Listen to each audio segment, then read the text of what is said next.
I offer these every week along with a guided meditation. Just click the subscribe link below to be notified through YouTube when I post the latest recording. Or if you'd like to join us live, which would be great, just go into the description section below and follow the link along to be able to sign up for free. I'm reading the chat and I'm seeing this great comment from Elizabeth McDowell at 37 minutes past the hour. I cycled wildly from ADHD whack-a-mole and then waves of just ... almost overwhelming good. Does that make any sense? Someone asked, what is ADHD whack-a-mole? Whack-a-mole is a game where, different things pop up and you're trying to get them down and you're chasing one thing after another. Anyway, yeah, that's very natural, very natural. I think with training, though, the mind gradually gets quieter and it's able to settle in and recovers from distraction. I do think there's a natural tendency, this is my personal theory, that the brain metabolizes little, sugars and other fuels, and it fatigues. And so when the clarity metabolizes and it runs out of metabolic supplies, then we kind of wander off a little bit. Meanwhile, that which is centering inside us that's supported by our brain kind of reestablishes its little supplies, and then we kind of come back in again. So a very useful thing to pay attention to is when concentration tends to decay. When do we go off? And you can see that in everyday life, in a business meeting or a conversation with someone. When do you tend to wander off? Meditation, it becomes really clear when you wander off. That's one thing that's very helpful about it. And so it's really interesting to observe. For many people, it's that transition around the 4th to 6th breath in a row. 3rd to 5th breath in a row. Right around there is when the sustained presence of mind decays. We lose it. So if you can just get through that little moment there around the 4th, 5th, or 6th breath, more or less, often, then you're more stable on the other side. And with practice, you get more and more used to just hanging in there, which is useful in meditation because then you can deepen your insight into yourself. And it's very useful in everyday life too. Staying present, breath after breath. Okay, so I would like to continue to explore with you the 7 factors of awakening. And if you're new to that material, this is a list in Buddhism that's very psychological, very common sense, and in which the Buddha basically said, if you're interested in awakening, develop, cultivate, stabilize, integrate, blend these 7 factors and perfect them. And that will really help you move toward your own liberation of mind and heart, the highest happiness, which is peace.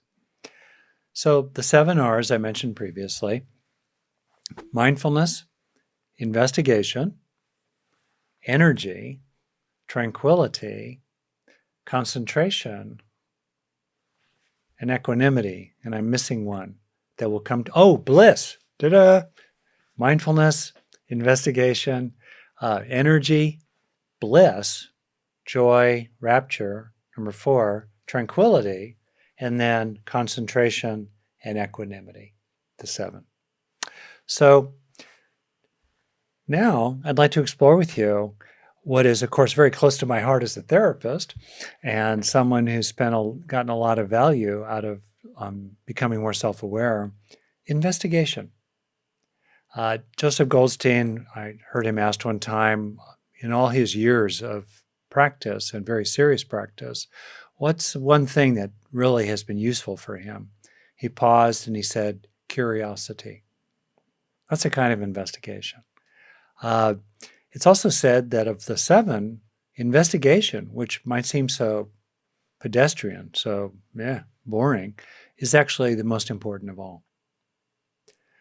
So the word for this in Pali, investigation, has the word Dhamma in it. It's basically investigating the Dhammas, which are essentially phenomena and teachings about phenomena. So we're investigating phenomena, and we're also exploring wisdom about them. Foundational to this is what I said was one of my personal top 5 favorite suttas or sutras that have come down to us from early Buddhism. And this is the Buddha's discourse to the Kalamas. And I'm actually going to read it to you. Somebody may be able to find it and drop it into the chat. You don't need to. This is the famous Kalama, K-L-A-M-A, Sutta, which is in the Anguttara Nikaya 3.65. So here we go. Ready?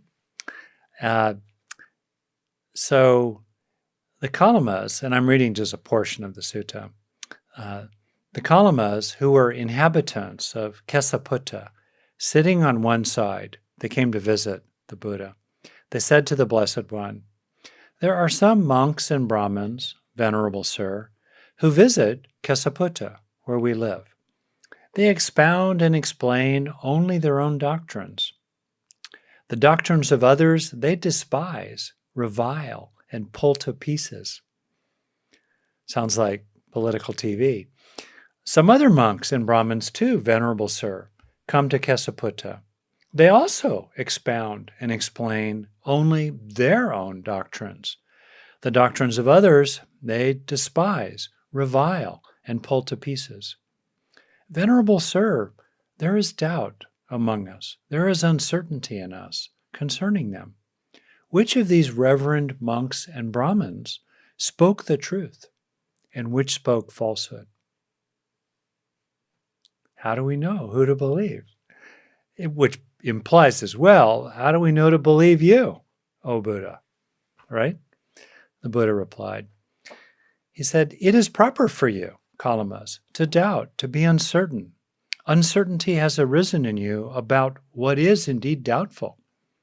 Come, Kalamas, do not go upon what has been acquired by repeated hearing, nor upon tradition, nor upon rumor, nor upon what is in a scripture, nor upon surmise, nor upon an axiom, nor upon specious reasoning, nor upon a bias towards a notion that has been pondered over, nor upon another's seeming ability, nor upon the consideration, this person is our teacher.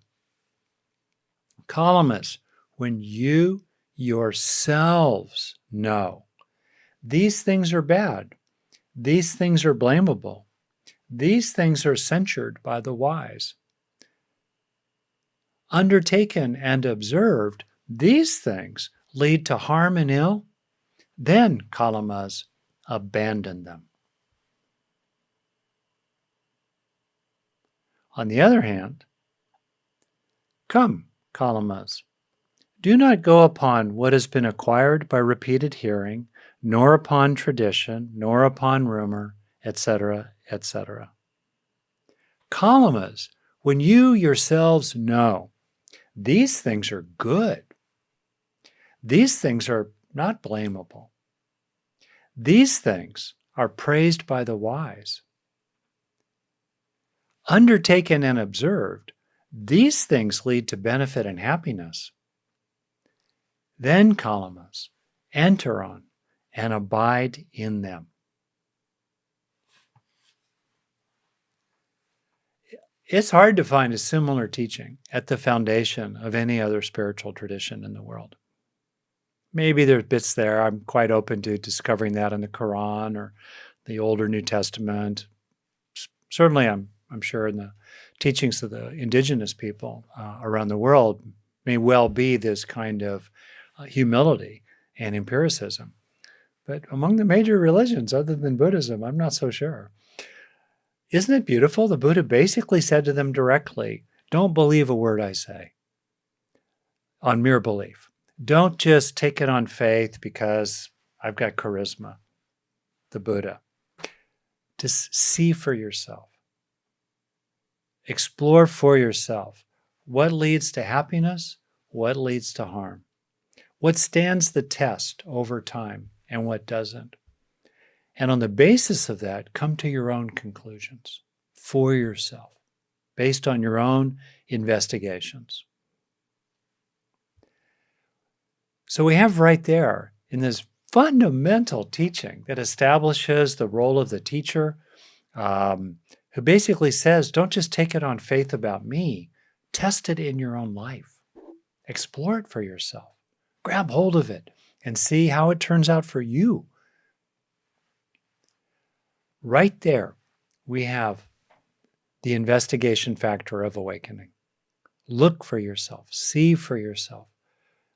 We were talking before we began formally tonight, George and I, about what's one way to get out of your own way. And I said, well, one way is to trust yourself.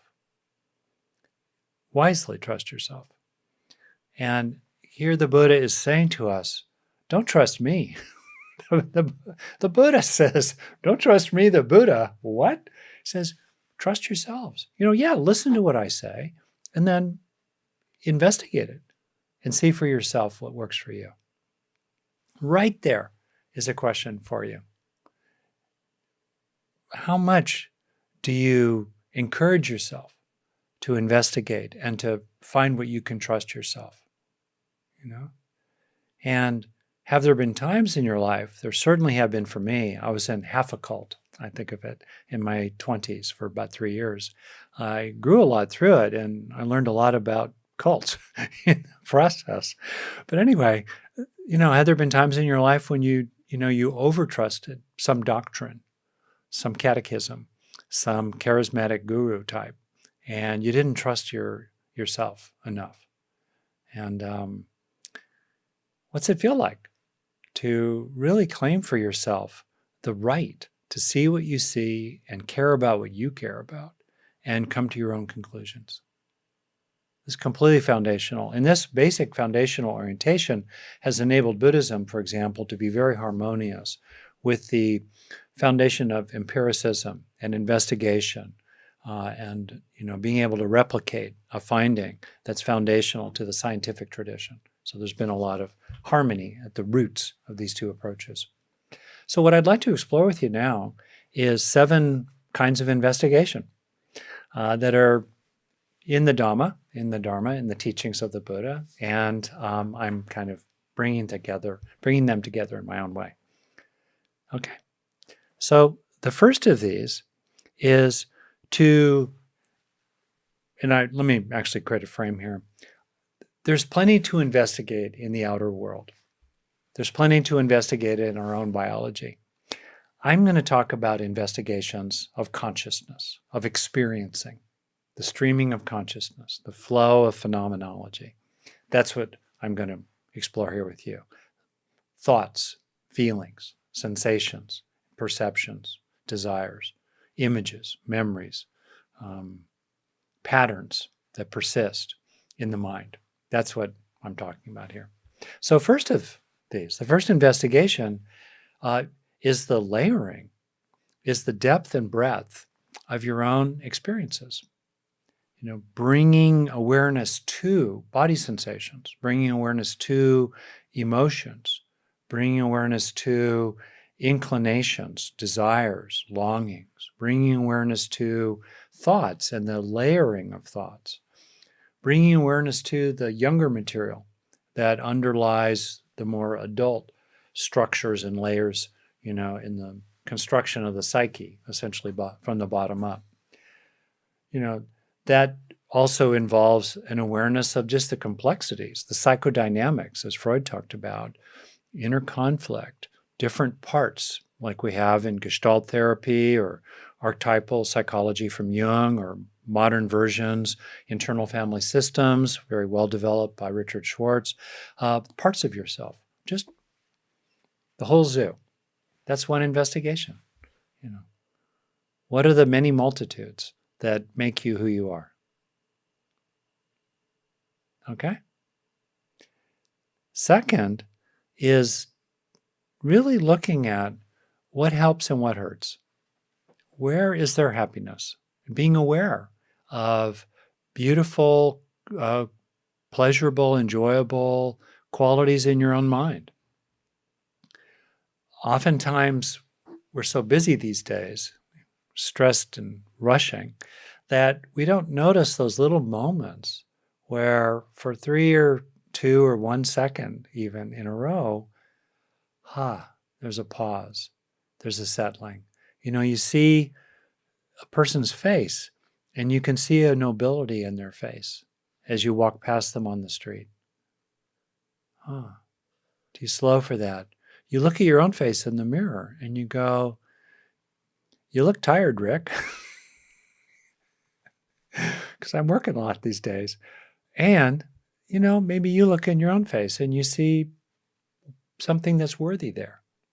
Can you slow it down for those few seconds to really appreciate that? Can you see happiness? Can you see love? Can you see courage? Can you see steadfastness, endurance, perseverance? Similarly, can you see sorrow? Can you recognize suffering? Can you see pain? Can you see harms? Can you see ill will? Can you see reactivity? I shared earlier that, before we really started, that sometimes people need to regulate themselves better, and I observed in myself arising around someone who wasn't very regulated, just a lot of anger and intensity about it. Can you see that in yourself when it comes up? So this is the second investigation. First investigation is sort of the layering and the complexities, the parts of your own mind. Second is starting to differentiate, notice differences. Oh, this feels good, that feels bad. This feels good at first, but then it feels bad.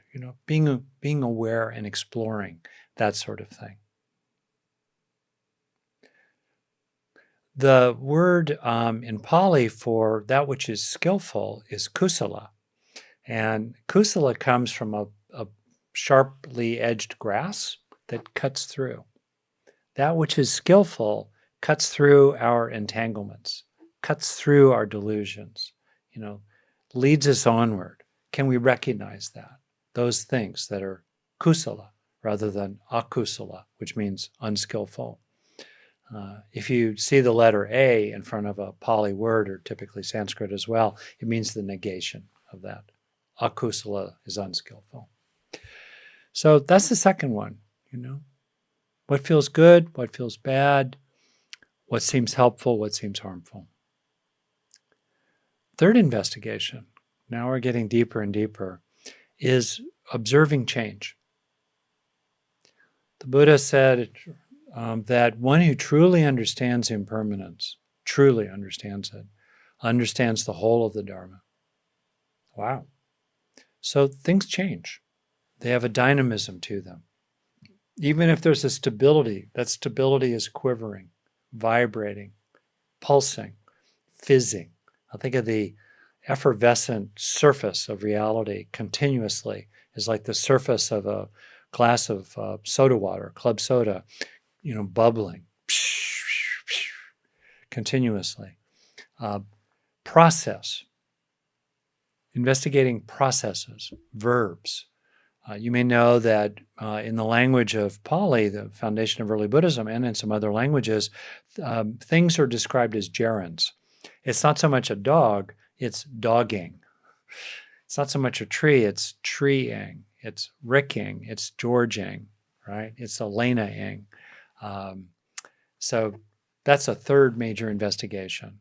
And the brain tends to lock onto forms. It tends to operate in terms of nouns, but reality is a vast network of verbs, a vast relational field of processes. So that's a third major investigation. Impermanence, dynamisms, changes, processes. Okay. Which then leads us to the fourth investigation. In these processes, which require change for process to occur, there are causes and effects. There are cue balls and 8 balls, hammers and nails, right?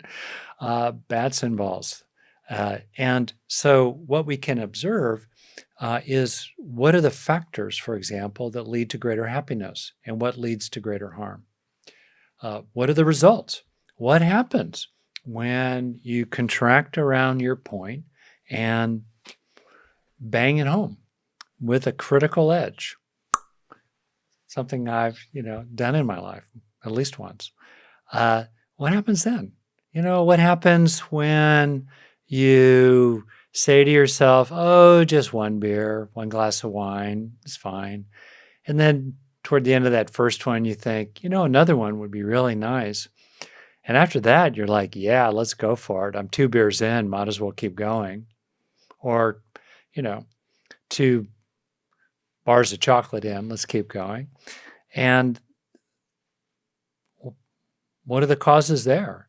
And can you look back and appreciate the famous proverb, person takes drink, drink takes drink, drink takes person. You can see the causal flow. You can see what happens in relationships when you just literally let it rip and don't repair later or at all. Causes and effects. Very fundamental.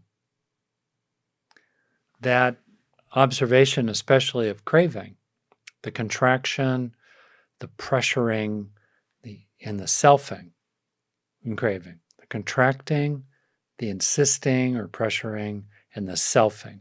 These are these 3 very clear, experienced indicators of more or less craving. Being very mindful of that process and observing what happens when you let that process carry you away.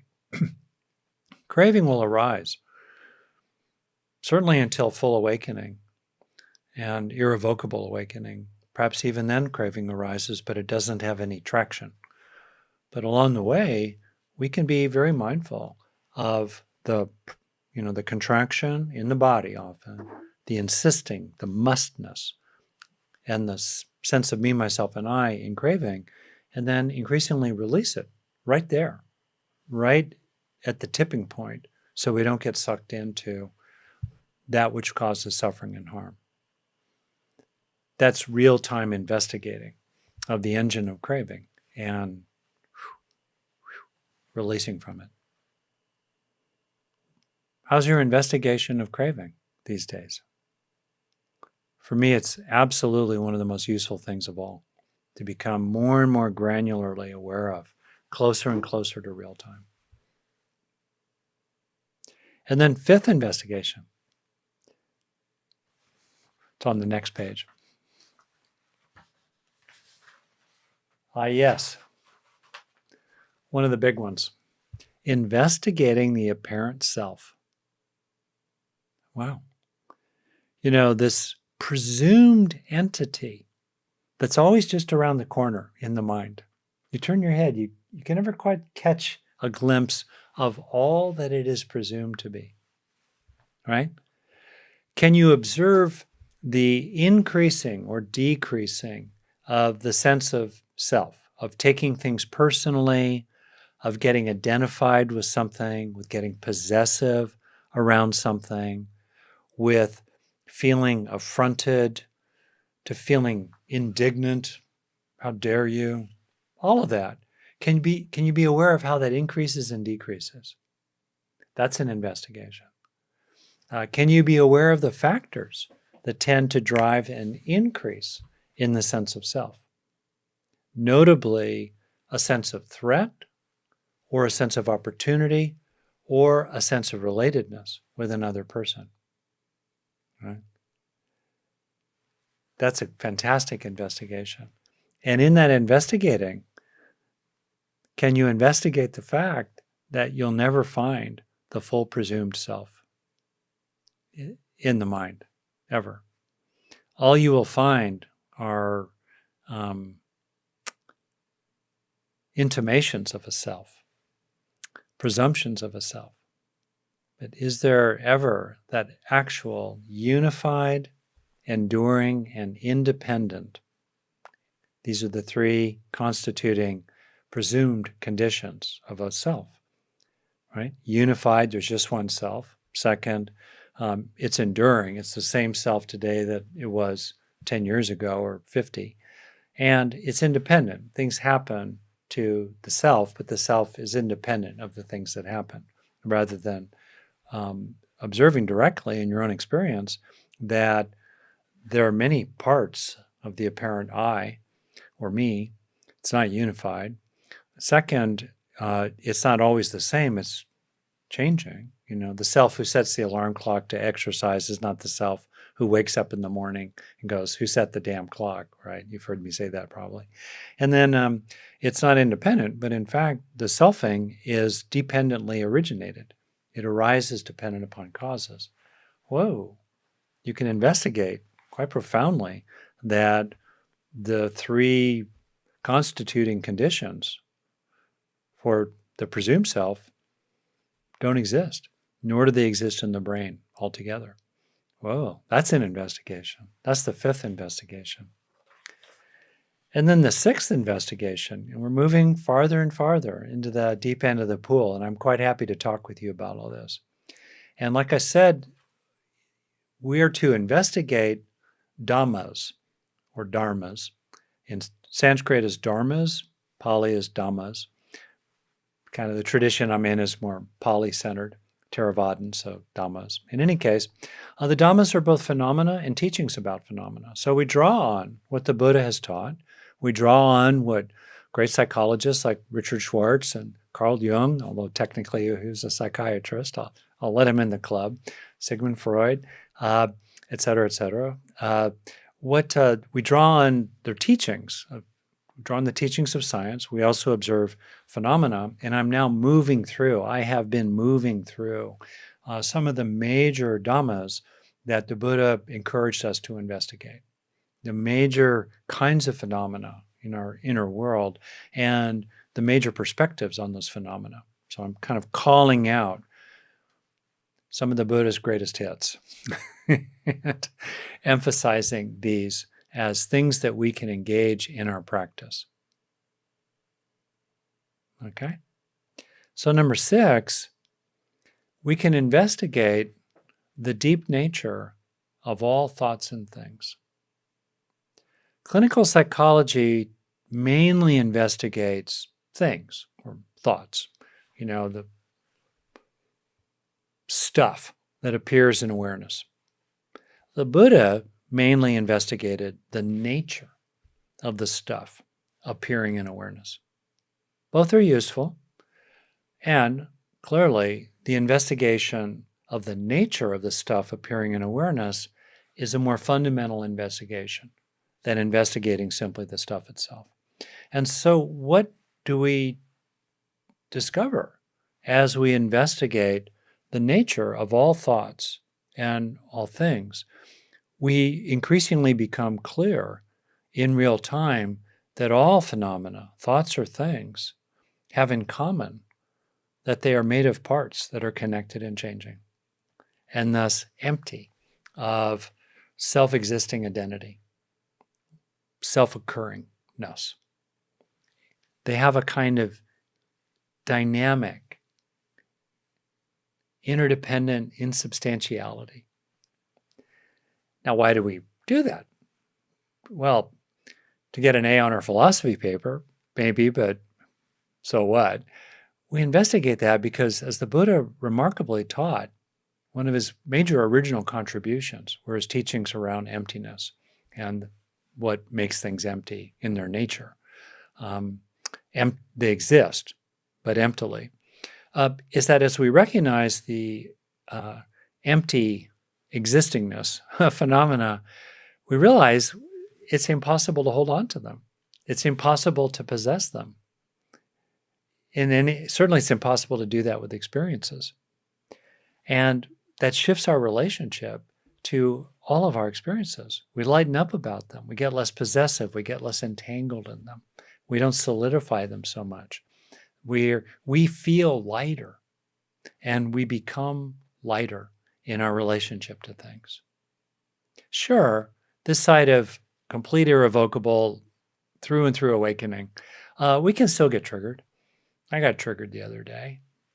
It took a while for the cortisol to metabolize for me. But we're much harder to trigger. It took a lot to get me this time. And we recover much more rapidly.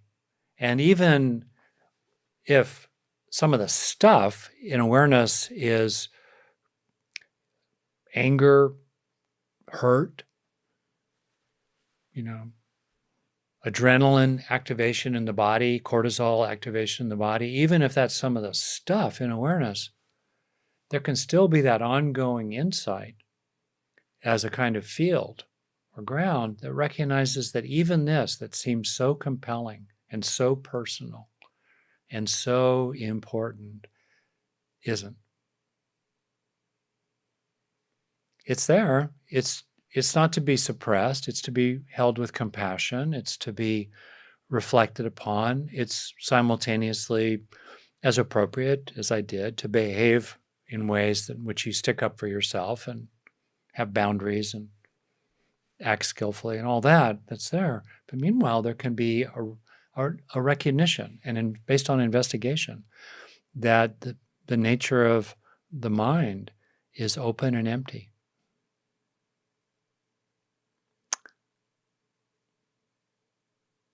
Which then takes us to the seventh investigation, which was described by the Buddha mainly through negation. It's an investigation of what is not yet conditioned, what is not yet fabricated, constructed, made in the mind or in materiality, in nama or in rupa, in Sanskrit, in effect. What is not yet conditioned, and therefore what is not yet in time, what is not yet, therefore, subject to decay, impermanence, and passing away. And therefore, what is the ultimate island in a river of suffering? What is the ultimate refuge? The stainless, deathless, unconditioned, the farthest shore. Words break down because words are conditioned. Words point to conditioned phenomena, generally speaking. This final investigation is the hardest to pin down. For some, it's an investigation of God. They would use that languaging. For others, it's an investigation of mystery. Others might use language like it's an investigation of potentiality in which actuality occurs. For others, they would just say, no, there ain't no such thing. It's all just the Big Bang universe unfolding in a clockwork way. Deal with it. I've had major Dharma teachers say that to me. Okay. But I think the Buddha encouraged us to investigate what is not conditioned. And certainly many other great teachers and many other traditions encourage us to look there as well. And one way into this that I talk about in my book, Neurodharma, and I'll finish on this point, is that we can investigate what is like ultimately unconditioned, what is like transcendentally unconditioned, like the unconditioned, currently unconditioned field of possibility in a blank sheet of paper onto which we could put an infinite variety of things. The paper, is conditioned, comes from trees and blah, blah. But if you understand what I'm saying here, it's a field of unconditioned representational possibility. The field of awareness is much the same.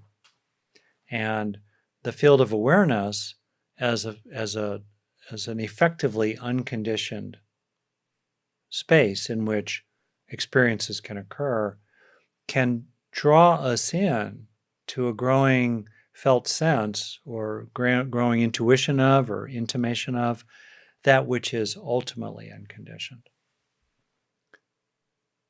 in which conditioned reality and conditioned phenomena unfold. Okay. So, to summarize, as the Buddha taught the Kalamas, investigate, look for yourself, find for yourself, learn for yourself. And then on the basis of that, act for yourself. So what do we investigate? One, we can investigate the range and the depth of just our ordinary mind. What's there? The different thoughts, the different feelings, the different dynamics, the layers, just self-awareness, deepening self-awareness. Great. Second, we can investigate what is enjoyable, what is painful, what is sweet and tender and beautiful, what is harsh, abrasive, metallic, and sharp-edged. We can investigate those qualities, those different aspects in our experience. Third, we can investigate change, dynamism, impermanence, processes, fluidity. And we can, in that investigation, by the way, give ourselves the blessing, the gift of letting ourselves be more of a process, not so pinned to a certain personality or certain way of being. We can give ourselves more room to breathe, more flexibility, right? In part as a result of becoming more and more aware of dynamism, change, process. Third investigation. Fourth investigation, causes and effects. What makes it better? What makes it worse? You do this, what happens then? You do that. Oh, what goes better? Cause and effect. Very, very fruitful investigation, at the heart of which is the investigation of craving, the fundamental cause rooted in an even deeper cause of ignorance, as the Buddha taught, that is the engine of so much suffering and harm. Okay? Causes and effects. Craving, more craving, less craving. What are the results? Or as Dr. Phil puts it, so how's that working for you? Fifth investigation on the next page. The fifth investigation, the apparent self. Can you find the actual presumed self in its full manifestation? What leads the apparent self to increase or decrease? And what is it like to stand up for yourself as a person while taking life less personally? Investigating that. Sixth investigation, the deep nature of all thoughts and things as made of parts that are connected and changing. They have the nature of impermanence, the nature of interdependence, and the nature of compoundedness. And then what happens when you recognize that everything has that nature, including your mind and your very self, your very being, has that nature of emptiness, existent emptiness, emptily existing. And investigate the sense of freedom and release that brings you. This is the deep end of the pool, and it's awesome. It's great. It's clear and it's warm. And then last, deepest of all, investigating that which is not yet conditioned, that which is not fabricated, that which is not subject to arising and passing away. In other words, that which is timeless, eternal, the ground of all. Can we open to that mystery? Can we open to that possibility? And can we bring that element into our practice, as I believe clearly the Buddha taught?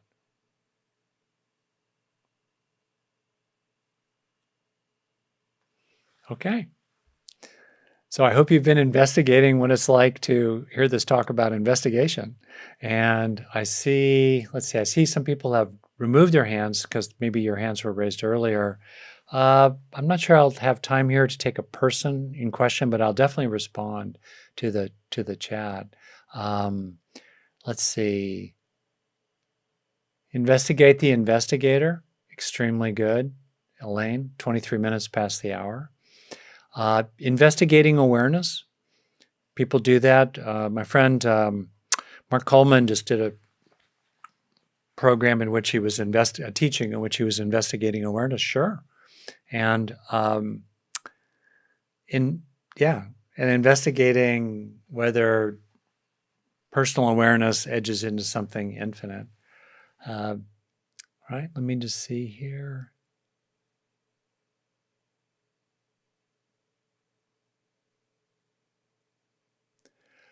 Nancy asked at 18 minutes after the hour, does Vipassana meditation lend itself more to investigation than other types of meditation?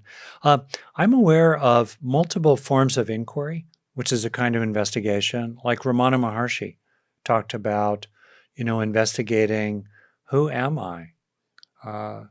Sri Nisargadatta Maharaj encouraged those kind of investigations. There are other investigations as well. I dimly recall reading Tales of Power, Carlos Castaneda, and all the rest of that. There were investigations there. So investigation is, not original to Buddhism. Vipassana tends to look extremely acutely with a magnifying glass at the actual granular nature of experiences as transient, compounded, interdependently arising, and therefore selfless and ownerless.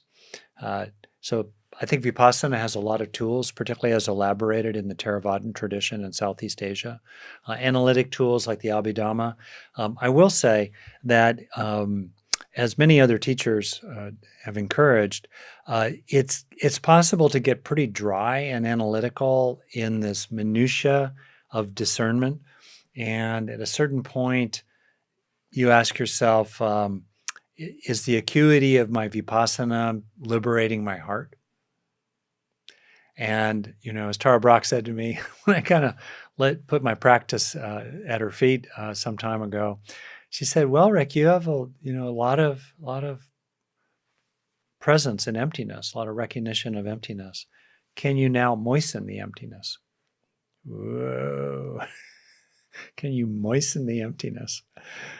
You insightful Vipassana person, you.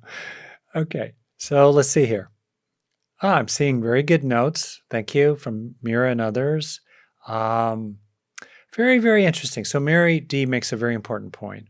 It's 16 minutes past the hour, which others have made, in the kind of summary you may have heard. You need to be somebody before you can be nobody in a healthy sense.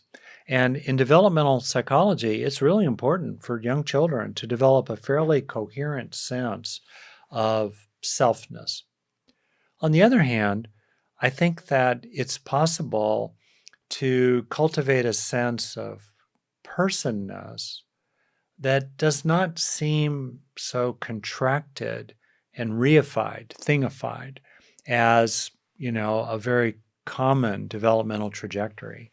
And that all said, by the time somebody gets into adolescence, I suspect that the self-preoccupation of a lot of adolescents, me included, with body and am I, this or that, is my body this or that? How do people think about me this or that?